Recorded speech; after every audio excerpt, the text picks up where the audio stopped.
최근에 국제 정세 가운데에서 일본의 다카이치 총리가 이런 말을 했습니다. 대만의 유사시에 우리가 개입을 하겠다. 이 말을 듣고 나서 중국에서 발끈해 가지고 어떻게 합니까? 수산물 금지, 여행객 자제, 또 앞으로 히토류도 만져작거린다. 이런 이야기가 듣습니다. 그래서 이 일본이 좀 어려울 텐데 오히려 이 다카이치 총리의 지지도가 높아지고 있다. 이런 말을 듣습니다. 자, 그래서 저는 단견적으로 이거 어떻게 될까 이렇게 생각을 해봤는데 제 생각은 그렇습니다. 이 다카이치 총리 지지도가 이렇게 높아지면 높아질수록 이 중국에서 하고자 하는 의도에서 벗어날 수 있겠다. 즉 공동체가 이렇게 하나가 된다라는 것은 참 무서운 일이다라는 생각을 문득 합니다. 그도 그럴 것이 역사적으로 중국에서는 외적의 침입에 대비하여서 만리장성을 쌓았습니다. 그런데 신기하게도 외적이 만리장성을 넘어서 중국을 점령한 적은 없습니다. 내부의 그 공동체 분열로 인해서 내분으로 결국 왕조가 망하게 되는 그런 역사적인 사실들을 많이 보게 됩니다. 오늘 이 말씀 가운데에서 이와 같은 그 위기 상황을 맞이하고 있는 유다 공동체의 모습이 나오고 있습니다. 이 유다 공동체가 포로에서 이제 70년 만에 돌아와서 예루살렘 성전을 건축하고 그리고 이 무너져 있는 예루살렘 성벽을 이렇게 공사를 합니다. 그들로서는 너무나도 중요한 일인데 그 사방에서 살고 있던 그 이방 민족들에게는 이게 아주 불편한 이야기입니다. 그래서 그들은 연합하여서 이 예루살렘 성벽 공사를 중지시켜야 되겠다. 무력으로도 해야 되겠다. 이런 생각을 갖게 됩니다. 그래서 이 4장에서 2절을 보시게 되면 산발랏이라는 사람이 있습니다. 누군가 하면 북쪽에 있는 사마리아 총독이 산발랏인데 이 사람이 군대를 모았습니다. 군대 앞에서 이 미약한 유다 사람들이 하는 일이 무엇인가 하면서 이 군대 앞에서 이제 곧 전쟁이 일어날 것이고 저 어리석은 그 유다 사람들 우리가 공격해서 성벽 쌓는 것을 못하게 하겠다. 이렇게 아주 강하게 말하고 있는 군사 도열의 모습이 나타나고 있습니다. 또 3절에 보니까 암몬 사람 도비아가 곁에 있다가 뭐라고 말하는 겁니까? 그들이 건축하는 돌 성벽은 여우가 올라가도 곧 무너지리라. 성벽을 쌓고 있는데 그냥 여우가 올라가도 무너질 수밖에 없는 그런 허술한 성벽이다. 이렇게 말하는 겁니다.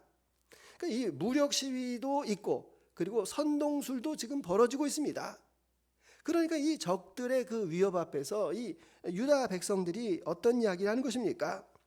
자, 10절을 보시게 되면 유다 사람들이 그 행동과 말을 듣고서 맞다. 지금 흙무더기가 이렇게 많은데 우리 짐을 나르는 사람은 이제 지쳤다고 우리는 성벽을 건축하지 못할 거야. 이렇게 그들이 체념하고 있습니다.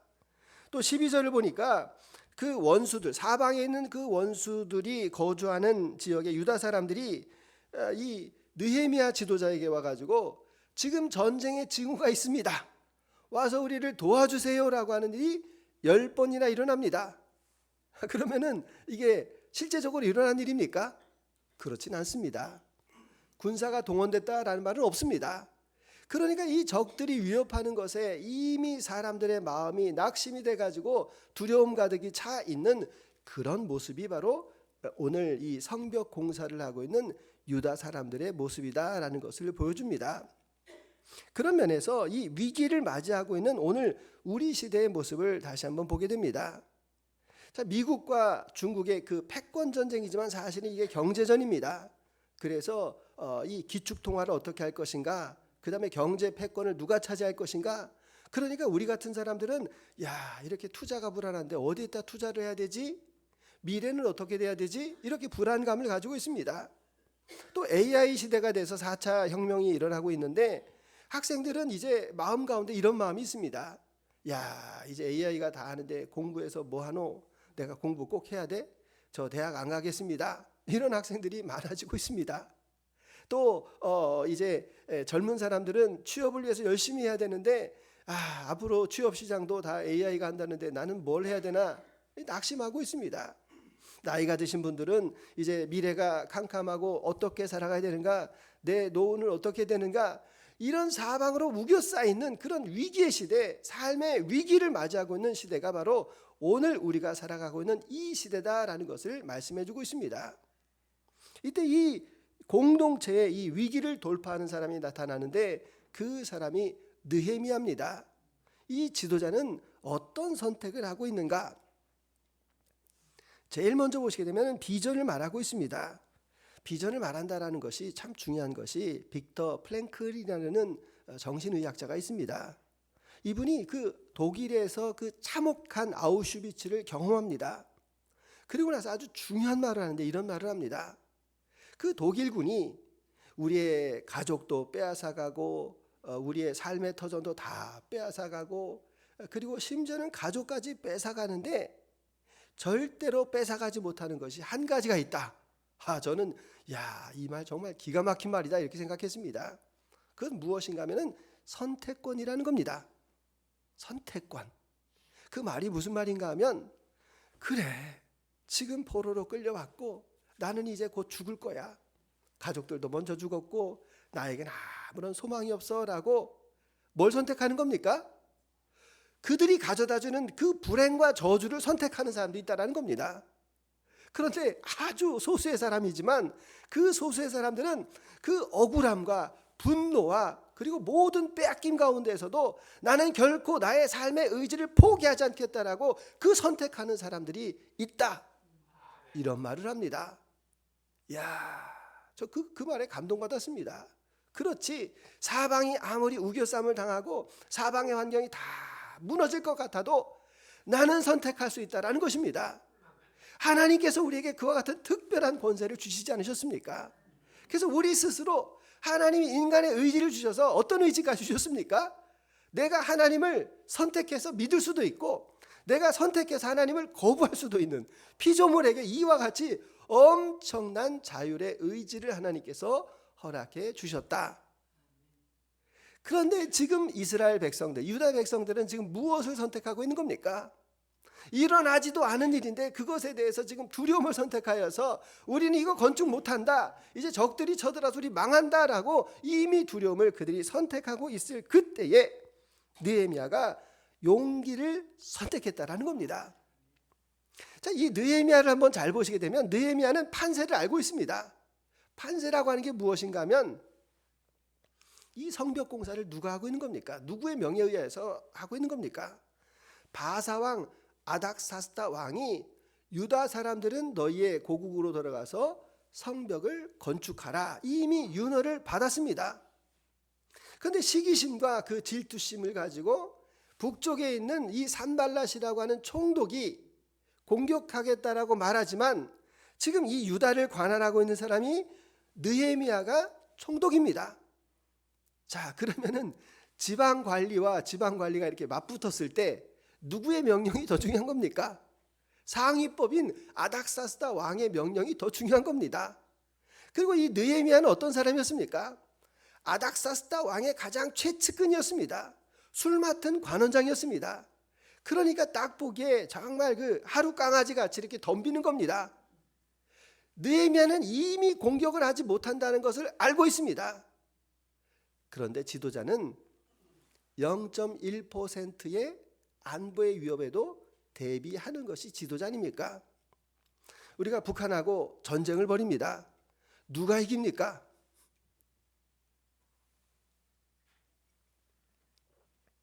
유튜브 보는 거에 따라서 달라집니다. 진다라는 쪽에 유튜브를 많이 보신 분들은 저요 이렇게 말하고, 이긴다라는 쪽에 유튜브를 많이 보신 분들은 저 이깁니다 이렇게 말을 할 수 있습니다. 모릅니다만은 우리가 압도적인 경제력 차이를 가지고 있기 때문에 전쟁은 경제력으로 하는 겁니다. 그래서 저는 그냥 개인적인 상식에서 지지 않는다, 이긴다 이렇게 생각합니다. 근데 이 핵전술을 쓰기 때문에 거기에 우리가 정말 철저하게 대비하는 것이 필요하다, 개인적으로 그렇게 생각할 따름입니다. 여러분, 이와 같이 그 영적인 전쟁이라는 것이 있습니다. 이 영적인 전쟁 가운데에서 그 사단은 누구를 공격하는 겁니까? 움직이는 사람을 공격합니다. 그냥 신앙인인데 아무 일도 하지 않고 그냥 가만히 맹 놓고 있는 사람은 공격을 안 합니다. 그런데 무엇인가 내가 주를 위해서 내가 무엇인가를 해야 되겠다라고 꼼지락거리는 사람은 압니다.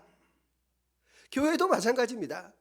교회도 정말 주님을 위하여서 무엇인가를 하고자 할 때 그 사단이 주목하고 그 사단이 공격하는 것이지, 아무 일도 행하지 않고 편안하다 안전하다라고 하면 그 사람은 사단이 건드리지도 않습니다. 그런데 여러분, 사단의 공격이 있다라고 해서 두려워하실 것은 없습니다. 왜냐하면 사단은 이미 그 예수의 손에 결박이 되어져 있습니다. 그래서 악한 것은 믿음의 사람들을 만지지도 못한다라고 성경에서 말씀하고 계십니다. 근데 다만 우리를 무엇을 가지고 공격하는 겁니까? 우리의 그 죄의 종, 마귀의 종이었던 그 우리의 습관, 흔적, 그 옛사람을 가지고 우리를 요동시키는 겁니다. 그러니까 우리는 그 옛사람 보면 어떻게 하는 겁니까? 옛사람이네? 십자가에 처리하면 끝입니다. 그 옛사람도 아무런 능력이 없습니다. 두려워하실 필요가 없습니다. 그래서 우리에게 중요한 것은 무엇인가 하면 우리를 도우시는 하나님이 누구신가? 그 이 상황 가운데서도 더 큰 힘을 가지고 역사하시는 분이 누구인가, 이것을 깨닫는 것이 중요합니다. 느헤미야의 기도 가운데 1장 5절에 보시게 되면 하늘의 하나님 여호와, 크고 두려우신 하나님이시여, 주를 사랑하고 주의 계명을 지키는 자에게 언약을 베푸시는, 긍휼을 베푸시는 주여, 이제 간구하나이다, 이렇게 고백하고 있습니다. 하늘에 하나님이 계시는데 크고 두려우신 하나님입니다. 우리의 이 모든 환경, 이 모든 상황을 그분의 사랑으로, 그분의 능력으로 충분히 덮어주실 그 하나님이 바로 우리 하나님이시다라고 고백을 하고 계시는 것입니다. 그래서 그 하나님 언약을 베푸시지 않으셨습니까? 그 언약 가운데는 믿음의 자에게 해주시는 긍휼한 은혜가 있습니다. 이것을 고백하고 있습니다. 여러분, 우리는 언약 백성입니다. 그 언약이라고 하는 것이 무엇인가 하면 다 아시겠지만 창세기 12장에서 아브라함에게 주시는 복이 있습니다. 창세기 12장 3절에 너를 축복하는 자에게 내가 복을 주고 너를 저주하는 자에게 내가 저주하리니 땅의 모든 족속이 너로 인하여 복을 얻을 것이니라. 땅의 모든 족속이 우리로 인하여서 복을 얻는다라는 이야기입니다. 여러분, 그러니까 저와 여러분들은 어떤 사람인가 하면 여러분이 속해 있는 공동체 가운데에서, 여러분의 삶의 지경 가운데에서 기준이 되는 사람입니다. 기준이 되는 사람이 누군가 하면, 잘 보시게 되면은 초등학교 때 체육대 할 때 좀 키가 크고 이렇게 좀 가운데 서 있는 애한테 야, 너 기준, 그럼 어떻게 합니까? 기준 이러면은 좌우로 양팔 벌려, 그러면 다다다다다다 하면서 이렇게 쫙 다 벌리는 게 바로 기준입니다. 그러니까 여러분, 저와 여러분들은 기준이 되어서, 우리가 정말 주를 위하여서 기준이 되어서 그 공동체에서 일할 때 하나님께서 그 사람을 통해서 그 열과 오를 맞추신다는 이야기입니다. 그런데 우리가 아무것도 하지 아니하고 기준하려고 했더니 고개를 돌리고 그냥 고개 숙이고 있으면 그 공동체 안에 어떤 역사가 나타나는 겁니까? 오와 열, 그 질서가 나타나지 않는다라는 겁니다. 그러니까 여러분, 비전을 가지고 움직이시기 바랍니다. 여러분이 속해 있는 공동체에서 머뭇거리시지 말고 내가 이 공동체 안에서 주님을 위하여서 무엇을 할 것인가를 생각하고 여러분 움직이실 수 있기를 소망합니다. 그 언약을 출애굽기 19장에서 모세에게 다시 한번 하십니다. 그리고 언약 백성 삼아 주셨는데 그 언약을 지키지 못하여서 나라를 빼앗기고 70년 동안 그 수치를 당하고 이제 다시 돌아왔습니다. 그러니까 이 느헤미야의 마음 가운데에는 그 언약을 깨었기 때문에 우리가 이와 같은 수치를 당하고 있다.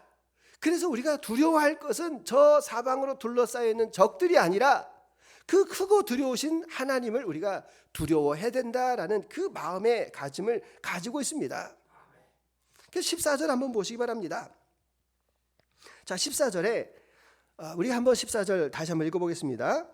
내가 돌아본 후에 일어나서 귀족들과 민장들과 남은 백성에게 말하기를 너희는 그들을 두려워하지 말고 지극히 크시고 두려우신 주를 기억하고 너희 형제와 자녀와 아내와 집을 위하여 싸우라 하였느니라. 아멘. 너희는 두려워하지 말고 지극히 크고 두려우신 주를 기억하라. 그리고 형제와 자녀와 아내와 집을 위하여 싸우라 이렇게 말씀하십니다. 자, 저는 이 부분을 해석하는데 제가 정말 굉장히 은혜를 많이 받았습니다. 이 부분에 은혜를 많이 받았는데 형제와 자녀와 아내와 집을 위하여서 싸울 게 뭐가 있겠습니까? 저희 집 다 평안합니다. 저희 형제들도 잘 있고 저기 들어오는 제 아내도 저 때문에 평안합니다. 아내를 위하여서 싸울 게 뭐가 있을까? 이렇게 제가 묵상하는 가운데 이런 생각이 퍼뜩 들었습니다. 내가 사랑하는 사람들이 있는데 만약에 이 사랑하는 사람이 없다면 이런 생각을 하고 제가 한번 묵상을 해봤습니다.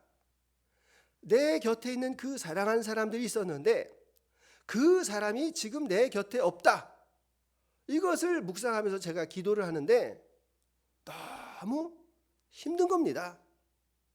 야, 사랑하는 사람이 내 곁에서 없어졌다라고 하는 그 생각을 하는 그 순간에 내 삶이 무너지는 듯한 너무너무 힘들다라는 그런 생각을 했습니다. 그래서 어떤 분은 이런 이야기를 합니다. 남편이 죽었는데 남편의 그 핸드폰 번호를 지워야 되는데 못 지우겠다라는 겁니다. 자녀가 먼저 내 앞에서 세상을 떠났는데 그 자녀의 그 옷가지 그리고 그 방을 못 치우겠다라는 겁니다. 그게 묵상이 되니까 갑자기 제 마음 가운데 야, 아내한테 잘해야 되겠다. 자녀들에게 잘해야 되겠다. 또 이런 생각을 했습니다. 여러분도 마찬가지겠지만 저도 언젠가 이 교회를 떠나야 될 때가 오지 않겠습니까? 근데 문득 제가 은퇴가 됐든지 어떤 일이 있어가지고 교회를 떠나게 됐는데 그런데 제가 말입니다. 검단로를 이렇게 걸어가는 겁니다. 검단로를 걸어가는데 길 건너에 꿈이 있는 교회가 보이는 겁니다. 내가 정말 옛날에는 하나님 왜 맨날 이렇게 지하에만 있어야 돼요? 이렇게 했었는데, 이야, 그 교회가 얼마나 사랑스러울까? 그 안에서 내가 힘들고 어렵고 지지고 볶고 했었던 그 일이 얼마나 가치 있고 소중한 일인가? 제가 기도하는데 그게 느껴지는 순간에 제 곁에 있는 모든 사람들이 저를 둘러싸고 있는 이 모든 환경이 너무 감사하고 너무 감격스럽다라는 그런 생각을 했습니다. 저만 그런가요? 여러분 생각은 어떠십니까? 우리 옆에 있는 분들이 얼마나 소중한지 옆에 있는 분들 한번 보시고 자, 우리 사랑을 한번 표시하겠습니다. 사랑합니다. 사랑합니다. 사랑합니다. 자, 사랑합니다. 자, 어느 교회를 갔더니 또 그 교회는 또 이렇게도 하더라고요. 사랑합니다. 자, 여러분, 우리가 정말 사랑하는 것이 내 가족을 지키고 내 이웃을 지키는 것이다. 어디까지 사랑해야 되나요? 나를 힘들게 하는 상사에게 사랑합니다. 정말 나를 힘들게 하는 우리 부모님에게 사랑합니다. 정말 그 원수 같은 내 남편에게 아내에게 사랑합니다. 여러분, 이것까지 가야지 진짜 사랑이 아니겠습니까? 오늘 주님께서 우리에게 주신 모든 순간이 너무 감사하다. 내 곁에서 나를 힘들게 하는 그 사람조차도 내가 숨을 쉬고 있다면 그 원수라도 정말 감사하다. 여러분, 이것이 하나님께서 저와 여러분에게 동일하게 주신 마음 아니겠습니까? 그래서 우리는 느헤미야가 상황을 본 것이 아니라 진리를 바라봤습니다.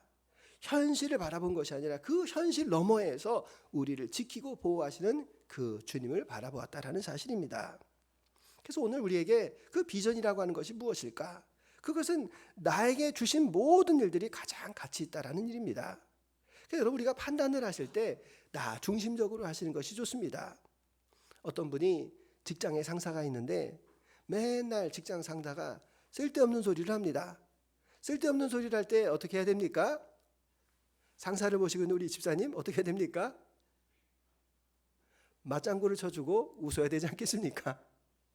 자, 근데 이 사람 마음 가운데 이런 생각이 들었습니다. 하루는 그 직장 상사가 정말 말도 안 되는 소리를 하는데 제가 옆에서 맞장구를 치고 있는 자기 자신이 너무 싫더라는 겁니다. 난 자존심도 없고 나는 배알도 없어. 뭐 이런 생각이 그 마음 가운데 들었다고 합니다. 근데 교회에서 말씀 가운데에서 이웃을 사랑하라 이런 말을 듣는데 그것에 대해서 이분이 묵상하는 가운데 이런 생각이 들었다고 합니다. 그래, 내가 저 사람을 위해서 내가 맞장구 쳐주는 게 아니다. 누구를 위해서 맞장구를 치는 겁니까? 나를 위해서 맞장구 치는 것이다. 나라고 하는 내 주변에 있는 사람과 비록 쓸데없는 소리를 하지만 그 사람과 내가 원활한 관계를 맺기 위하여서 내가 맞장구를 쳐주는 것이다. 이렇게 자기 스스로의 그 존엄함을 깨달았다라는 이야기를 들었습니다. 마찬가지입니다. 우리가 AI 시대를 맞이하고 그 미래가 불투명하고 우리를 두렵게 하는 그 상황이 있지만 그러나 주님께서 나를 이 땅에 보내신 목적이 있다는 것을 반드시 깨닫는 것입니다. 주님께서 나를 이 자리에 세우신 그 이유가 있다는 것을 내가 아는 순간 나는 하나님 앞에 존귀한 자가 되는 것이고 하나님의 대사로 이와 같은 일을 감당한다는 것을 내가 믿음으로 고백하는 것입니다. 때때로 우리 가운데에 병으로 인하여서 건강의 악화로 인하여서 죽음에 대한 공포와 그 두려움이 우리 사이에 있을 수도 있습니다. 그러나 우리는 이 현상이라고 하는 것이 여기에서만 끝나는 것이 아니라 그 너머에 계시는 하나님, 그 너머에 계시는 하나님의 그 영원한 나라를 꿈꾸는 사람이 바로 우리들이다라는 겁니다. 그래서 주신 오늘 이 삶을 내가 천국으로 누립니다. 이와 같은 믿음과 고백이 저와 여러분에게 동일하실 수 있기를 소망합니다.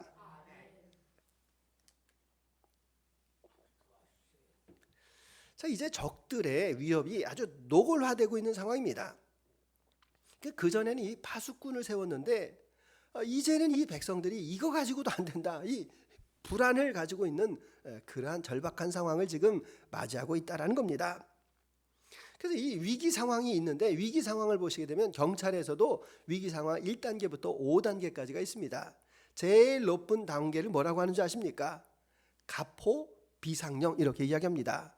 군대에서는 진돗개 하나 이럴 때가 그 가장 위험한 상황이다라고 말합니다. 그럴 때는 어떻게 해야 되는가 하면 가용할 수 있는 모든 장비 100%를 다 준비하고 있는 겁니다. 그리고 연가나 휴가나 이런 거 일체 없고 그 다음에 모든 사람들이 다 비상대기하고 있는 그 상황, 그것을 가포 비상령이라고 말합니다. 그러니까 지금 이 느헤미야는 지금 가포 비상령을 내렸습니다.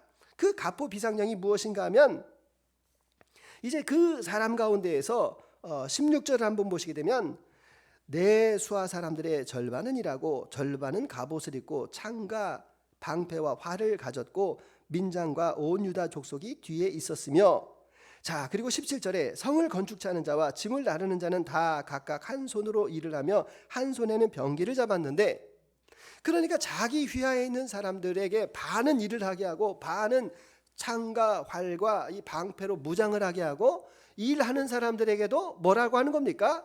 하나는 옆에는 망태기를 하나 들고 옆에는 창을 들고 이렇게 일을 하는 겁니다. 그러면 이 일이 어떻게 되겠습니까? 더디가지요. 진척이 없지 않습니까? 늦어집니다. 그러면 사람들의 그 마음 가운데는 항상 불만이 있기 때문에 아니 우리가 하나님을 일을 하는데 왜 이렇게 진척이 없는 거야? 라고 또 불만할 수도 있습니다. 하나님의 일을 한다고 해서 여러분 다 진도가 잘 나가는 것 아니지 않습니까? 하나님의 일을 열심히 잘 감당하는데 하나님은 미동도 안 하시고 말씀도 안 하시고 상황도 변하지 않고 그저 나만 계속해서 이렇게 푸시하면서 일을 할 것 같은 그런 막막한 상황이 우리 삶 가운데서도 있다라는 것을 말하고 있습니다. 자, 그래서 우리는 이런 상황 가운데에서 힘들 때가 많습니다. 아마 그 사람들이 그런 이야기 많이 했지 않았겠습니까? 하나님 어디 계시길래 아이고 저 귀신 뭐하고 산발 안 잡아가고 뭐 하면서 우리 속담 가운데 저 귀신 저 사람 안 잡아가고 뭐 하고 있는 거야 뭐 이렇게 이야기하지 않습니까? 하나님 저 산발낫을 왜 물리쳐 주시지 않는 겁니까? 저 사람을 왜 하나님 나에게서 치워주지 않는 겁니까? 왜 나에게 이렇게 저 사람을 해서 이 고통의 시간이 이렇게 길어져야 되는 것입니까? 이렇게 우리는 탄식할 때가 많습니다. 근데 하나님의 말씀은 늘 분명하지 않습니까? 베드로후서 3장 9절 같이 읽어봅니다. 주의 약속은 어떤 이들이 더디다고 생각하는 것 같이 더딘 것이 아니라 오직 주께서는 너희에 대하여 오래 참으사 아무도 멸망하지 아니하고 다 회개하게 이르기를 원하시느니라. 아멘. 하나님의 뜻이 어디에 있는 겁니까? 우리는 더디간다, 미동도 없다, 하나님 왜 이렇게 역사하시지 않느냐라고 이렇게 탄식하지만 그 시간 가운데에서 하나님께서는 오래 참고 계시다라는 이야기입니다. 오래 참으셔서 그 원수 같은 사람도 멸망하지 않기를 주님께서 간절히 기다리고 계시다라는 이야기입니다. 다윗 왕이 10년 동안 그 광야에서 쫓겨다니면서 얼마나 많이 단식했겠습니까? 그런데 하나님께서는 이미 기름 부은 다윗에게 그 사울이라고 하는 왕을 치워주시지 아니하시는 그 이유가 무엇입니까? 그것은 바로 그 다윗도 그 사람의 악행을 알고 사울 자신도 자기의 그 악행을 알고 모든 사람이 이제 사울이 처벌을 받아도 그것은 하나님의 뜻이다라고 모든 사람이 다 인정할 때까지, 그가 회개할 때까지 주님께서 기다리고 계시다라는 것을 우리에게 말씀해 주시고 계십니다. 그래서 이 상황 가운데서 중요한 것이 있는데, 이 상황 가운데서 여러분 먼저 치고 나가는 사람이 중요합니다. 앞장서는 사람이 중요합니다. 자, 하나님의 그 역사가 어떻게 나타나는가 하면 이 느헤미야를 한번 보시기 바랍니다. 느헤미야 우리 23절 한번 보시기 바랍니다. 4장 23절 같이 읽어봅니다. 나나 내 형제들이나 종자들이나 나를 따라 파수하는 사람들이나 우리가 다 우리의 옷을 벗지 아니하였으며 물을 기르러 갈 때에도 각각 병기를 잡았느니라. 아멘. 자, 이 느헤미야의 솔선이 나오고 있는데 여기에서 우리라는 단어를 씁니다. 느헤미야조차도 그 파수하는 사람들과 같이 그 갑옷을 벗지 않았다 이렇게 말하는 겁니다. 그도 여전히 자기 자신도 그 갑포 비상령 아래에 있었다라는 겁니다. 오늘 우리 시대 가운데에서 이 특권의식이 있어가지고 이게 문제가 되는 것이 무엇입니까? 나는 법을 만들 테니까 너희들은 법을 잘 지켜라. 그러면서 지도자가 그 법을 지키지 않는 데서 문제가 많이 발생하고 있습니다. 여러분, 지도자에게 정말 필요한 것이 무엇인가 하면 절제 은사입니다. 절제. 우리가 나이를 먹을수록, 여러분 마찬가지입니다. 시간이 지나갈수록, 그리고 교회에서 아니면 여러분의 직장 가운데서 인정을 받을수록 더더욱 필요한 은사가 있는데 그게 바로 절제 은사라는 것입니다. 절제 은사. 그 절제 은사가 없으면 어떻게 되는 겁니까? 지도자가 사단에게 트집을 잡히는 겁니다. 여러분, 트집 잡힌다라는 말이 있습니다. 이게 무슨 말인가 제가 한번 찾아보니까 트집 잡힌다라는 말이 있는데, 옛날에 이렇게 갓을 쓰셨는데 갓에 이게 틈새가 이렇게 벌어집니다. 갓장수에게 가가지고 이거 고쳐달라라고 말을 하는데, 갓장수는 뭐를 잡는 겁니까? 그 구멍 난 거, 트집을 잡아가지고, 이거 수리비 많이 나와요. 이게 트집입니다. 그래서 트집을 잡는데 사단은 바로 우리의 그 작은 틈새, 그것을 트집 잡아서 그것을 공격한다라는 말입니다. 그렇기 때문에 그 지도자가 이렇게 바르게 서는 것이 얼마나 중요한가? 여러분, 지도자 리스크가 얼마나 큽니까? 다윗 왕도 늘 전쟁 잘 나가다가 왜 암몬과의 전쟁에는 안 나가는 겁니까? 그가 안 나감으로 인해 가지고 느지막하게 이렇게 정원을 산책하다가 그만 예쁜 여인을 보고 그가 범죄하였다라는 사실을 우리가 압니다. 지도자의 리스크가 또 예수님 공동체에도 나타납니다. 마태복음 20장에 보니까 예수님께서 이제 예루살렘 성으로 이제 가실 때 이제 제자들이 이제 느꼈습니다. 야, 왕대로 가신다. 왕으로 가시면 우리가 한 자리씩 해야 되는 거 아니야? 이렇게 이야기하는데 아주 먼저 치고 나간 사람이 있는데 그 살로메라는 여자가 나옵니다. 예수님 어머니 마리아와 친족의 관계였는데 이 살로메가 예수님에게 그 이모뻘 되니까 이야기하는 겁니다. 예수님, 이제 예루살렘에 가셔가지고 하나님의 나라 이루고 왕이 되실 때 우리 아들 요한과 이 야고보를 좌우편에 앉혀주세요. 이렇게 말합니다. 그러니까 이제 다른 제자들이 발끈해가지고, 왜냐하면 자기들도 오른쪽 앉고 왼쪽 앉고 싶은데, 그래서 그 예수님 공동체에서 여러 가지 어려운 그 일들이 벌어질 수 있는 그런 상황이었습니다. 그럴 때 예수님께서 너희가 나의 마시는 잔을 마실 수 있느냐라고 이렇게 물어보고 계십니다. 그러면서 너희 중에 크고자 하는 자는 섬기는 자가 되고 으뜸이 되고자 하는 자는 종이 되라, 이렇게 말씀하십니다. 여러분, 이 말씀을 우리는 교회 안에서 꼭 기억하셔야 됩니다. 여러분이 높은 자리를 교회에서 차지하시기 바랍니다. 여러분이 높은 자리에서 하나님의 일을 감당하시길 바랍니다. 근데 그것은 방법이 세상적인 방법으로 내가 돈이 많아서 내가 이름이 높아서가 아니라 내가 제일 낮은 종이 되고 내가 제일 낮은 섬기는 자가 되겠습니다. 그 방법을 통해서 여러분이 높은 자리에 올라가셔서 많은 사람들에게 권위를 나타내시고 많은 사람을 다스릴 수 있는 그런 분들이 되시기를 원합니다. 예수님께서 인자가 온 것은 섬김을 받으려 함이 아니라 도리어 섬기려 하고 많은 사람의 대속물로 주려 함이다라고 우리에게 말씀해 주셨습니다. 그러니까 이 공동체에, 이 분란이 있는 이 공동체에, 여러분의 가정 가운데 분란이 있을 때, 여러분의 모임 가운데 분란이 있을 때 제일 중요한 사람이 누굽니까? 처음 치고 나가는 사람입니다. 성경에서는 처음을 너무 중요하게 여기지 않습니까? 그래서 첫사람 아담이 있었는데 그 사람은 땅에서 태어났고 흙에 속한 자였고 그의 범죄함으로 말미암아 죄가 세상에 들어왔다. 첫 번째 사람을 이야기합니다. 또 이 생명의 사람이 등장하는데 두 번째 예수님께서 오셔서 그는 하늘에서 태어나신 분이고 말씀이 육신이 되어서 십자가를 통해서 우리를 의롭게 하셨고 영생을 허락해 주셨다라고 말씀합니다. 주님께서는 처음 것을 중요하게 여기시는데 여러분의 그 첫 시간 새벽 기도를 주님께서 기뻐하십니다. 여러분의 첫 번째 제물 11조를 주님께서 기뻐하십니다. 여러분의 은사 가운데서 가장 좋은 은사를 주님께서 받으시기를 원하고 계신다라는 사실입니다. 그래서 우리의 그 진리 가운데에서 어려운 일이 있을 때 가장 솔선하는 사람이 제일 중요합니다. 한 알의 밀이 떨어져서 그대로 있으면 썩으면 한 알 그대로 있지만 그가 썩어서 많은 열매를 맺는다라고 이렇게 이야기합니다. 그러니까 성경의 원리는 예수님께서 첫사람이 되신 것처럼 그를 따르는 모든 자들에게, 예수님이 첫 열매가 되신 것처럼 모든 자들에게 부활의 열매를 허락해 주신다라고 말합니다. 그러니까 여러분, 어려운 문제가 발생했을 때 누가 지도자입니까?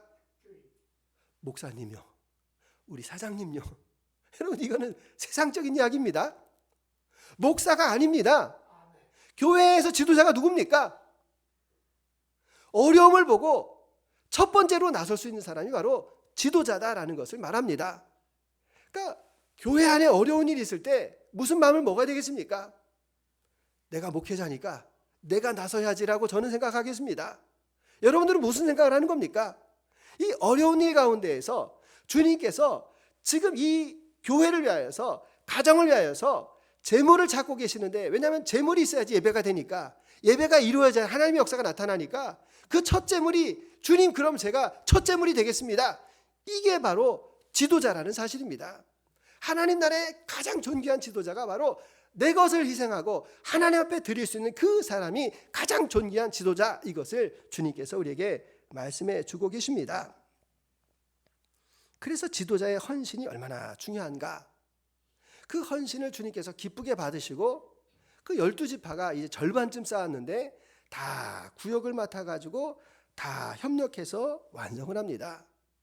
이 성벽 쌓기가 어떤 면에서 보시게 되면 교회의 원리를 전형적으로 보여주고 있는 겁니다.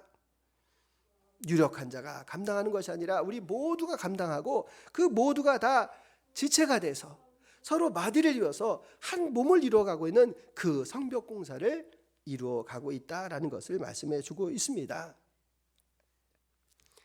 이 주간에 제가 새롭게 하소서 이렇게 보는 가운데에서 그 새롭게 하소서에 장애인 인권 사역을 하고 있는 김예원 변호사가 나왔습니다. 자, 이분의 스토리도 훌륭한데 그 어머니 스토리는 정말 대단합니다. 어머니니까 아마 이 간증에서 구체적으로 이야기하지 않지만 우리 어머니하고 아버지, 그 사랑과 전쟁, 거기에 나오는 모든 시리즈를 다 보여주셨다 이렇게 얘기합니다. 아마 이 어머니 신앙이 되게 좋았는데 그 아버지나 가족들이 그 엄청난 그런 핍박이나 박해 뭐 이런 게 있었나 봅니다. 그래서 어머니는 그럴 때마다 작정하고 기도하는데, 작정 기도를 하고 있는 맨 마지막 순간에 주님께서 환상을 이렇게 어머니에게 보여주셨다고 합니다. 그 환상이 뭔가 하면은 큰 불길 같은 데에서 사단이 이렇게 있고 자기 포함해 가지고 자녀들은 그냥 뒤에서 막 오돌오돌 무서워서 떨고 있는데 그 사단이 이런 말을 한다라고 합니다. 뭐라고 얘기를 했는가 하면은 저것이 없어져야지 우리가 다 이렇게 잡아먹을 수 있는데 저것 때문에 우리가 이렇게 나가지도 못한다라는 이야기를 그 어머니가 꿈에서 들었다고 합니다.